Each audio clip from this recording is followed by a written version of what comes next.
Kapolri Jenderal Listio Sigit Prabowo bersama Panglima TNI Marsikal TNI Hadi Cahyanto dan Ketua DPR RI Puan Maharani mengunjungi Pelabuhan Bakauheni, Lampung Selatan, Minggu tanggal 9 Mei tahun 2021. Tak hanya itu, turut serta Menteri Perhubungan Budi Karya Sumadi, Menteri PUPR Basuki Hadi Muljono, Menteri Kesehatan Budi Gunadi Sadikin dan Kepala BNPB Doni Munardo.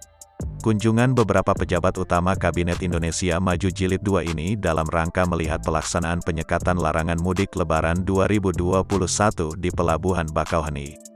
Rombongan tiba di Pelabuhan Bakauheni pada sekira pukul 11 waktu Indonesia Barat, Minggu tanggal 9 Mei tahun 2021.